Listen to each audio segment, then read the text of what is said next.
Advanced AI is currently trying to map out the inner workings of human DNA. But the crazy thing is, it's actually failing for the exact same reason I completely bombed high school calculus. Let me guess, just doing way too much math. Yeah, exactly. Like, I vividly remember trying to find the rate of change for this really complex equation, and I just kept applying the chain rule over and over. And eventually my paper was just this chaotic, completely unreadable disaster. Right, just layers and layers of messy scribbles. And honestly, that recursive nightmare is basically what happens inside advanced physics models today. Which perfectly sets up our deep dive today. We're looking at this fascinating new paper on something called Mollifier Layers. Yeah, it's a brilliant shortcut. Right. The mission here is to explore how this module helps physics-informed machine learning, or PhiML, understand the wonders of the universe, like human cells, much faster and with way less memory. Exactly. Because when PhiML uses what's called recursive automatic differentiation, or autodiff, to track changes, well, the math just gets so tangled that the system eventually collapses under its own weight.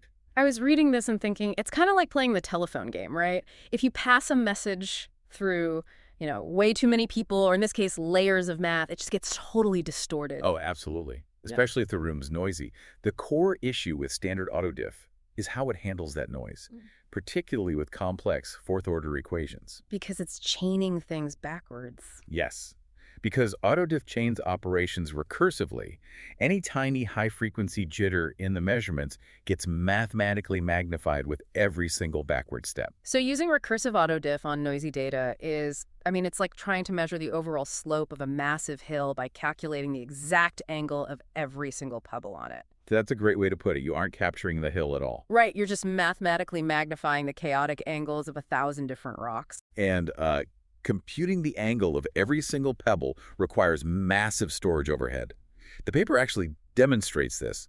For just one complex equation, storing those intermediate steps inflates memory usage from like 0.4 gigabytes all the way up to 2.7 gigabytes. Oh, wow, that is a huge jump. It is.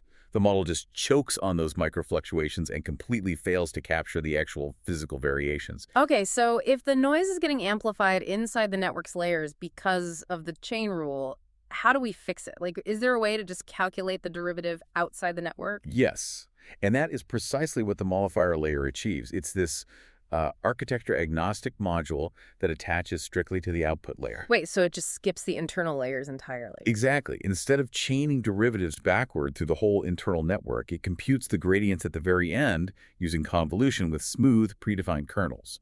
Okay, let me make sure I'm getting this. Is this basically like swapping out a chaotic, multi-step recipe that dirties literally every pot in your kitchen for like a pre-mixed, perfectly balanced spice packet you just add at the very end? Yes, that is literally it. You skip the mess.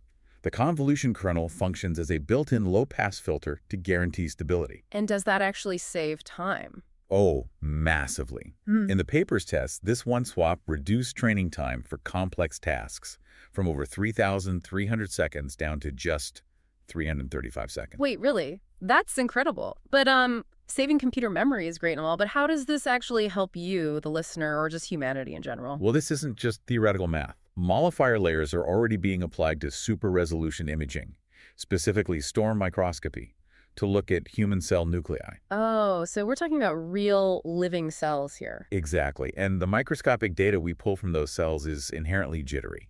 Normally, an AI using autodiff just gets completely lost in that microscopic noise. But the mollifier layer smooths it out. Right. It prevents the noise from cascading. The continuous structure emerges from the jitter, which helps scientists map epigenetic reaction rates and DNA organization straight from the raw data. So it clears away the noise to find the actual signal. That's amazing. And, speaking of clearing away the noise to find the right path, if you need help cutting through the complexity of your own AI training, automation, or software development, you should definitely check out EmberSilk. Yeah, finding the right AI tools could be tricky. Exactly. So to uncover where agents can make the most impact for your business, just visit embersilk.com. But getting back to the science, this feels like a huge leap forward. It really is.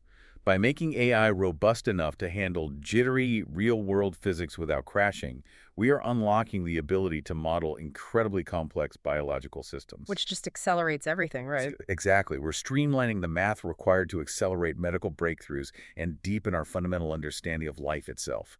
It's just a remarkably hopeful step forward for science. I love that. So, here's a final thought for you to mull over. If simplifying the math lets AI see the building blocks of our DNA more clearly, what other cosmic mysteries might we unlock just by changing the lens we look through? It's an exciting time, for sure. Truly. Well, if you enjoyed this deep dive, please subscribe to the show. And hey, leave us a 5-star review if you can. It really does help get the word out. Thanks for tuning in.